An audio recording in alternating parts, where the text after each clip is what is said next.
Welcome to Rajesh Sir Official Darbhanga. Today we are moving into a very important exercise from KP Thakur's A Practical Guide to English Translations and Compositions. Here is the exercise 46 and in which we will learn how to use phrase as a subject. यानी phrase को कैसे हम subject के रूप में use करेंगे. Student often get confused जब वाक्य की शुरुआत होती है what, when, where plus infinitive. By the end of this class, you will translate every sentence confidently like what to write is a problem, how to translate is an art. तो ये रहा हमारा लेसन 46 जो कि KP Thakur ji के book practical guide to English translation and composition से लिया गया है। इससे पहले का जो एक्सरसाइज अगर आपको वॉच करना है तो आप हमारे YouTube channel Rajesh sir official Darbhanga पे जा करके देख सकते हैं। तो इसमें आज हम लोग समझेंगे कैसे हम फ्रेज का यानी कि शब्दों के जो समूह है उसको एज अ सब्जेक्ट के रूप में यूज करेंगे। तो क्या करें यह एक समस्या है। तो what to do is a problem, ये पहले से सॉल्व किया गया एग्जांपल है। तो यहाँ लिखा क्या करे, तो क्या करे के लिए यहाँ हम लोग क्या लगाए व्हाट टू, क्या करे what to do, what to do ये जो है आपको हर सेंटेंस में रहेगा। हाँ, व्हाट के जगह पे जो है वेयर रहेगा, हाउ रहेगा, इस तरह से। तो क्या करे यह एक समस्या है। So what to do is a problem. यह के लिए आप लोग दिस या इट यूज नहीं कीजिएगा, जो कि हम अभी रूल में समझेंगे।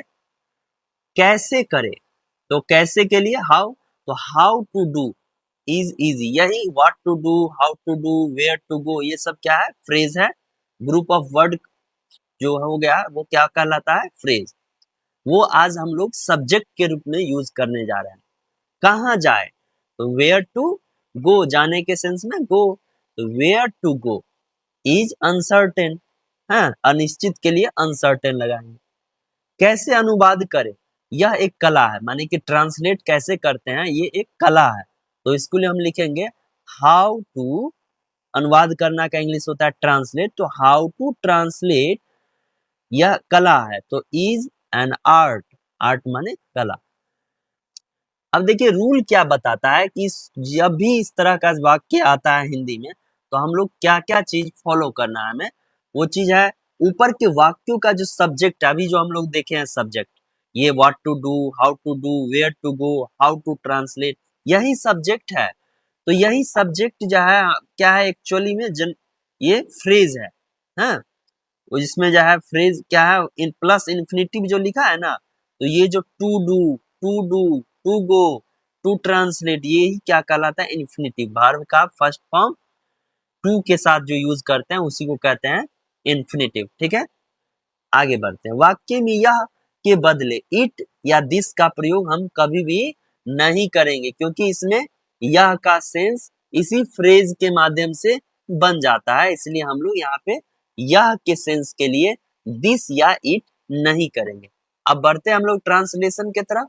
तो आप लोग जो है इसका स्क्रीनशॉट ले लीजिए ताकि आप लोग पहले सॉल्व करो और फिर इसको चेक कर लेना जो मैं सॉल्व करने जा रहा हूँ।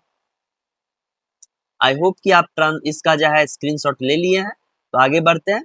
पहला सेंटेंस क्या लिखा है कि क्या क्या लिखे यह एक समस्या। तो what to write is a problem, कैसे पढ़े, कैसे पढ़े यह आसान नहीं है।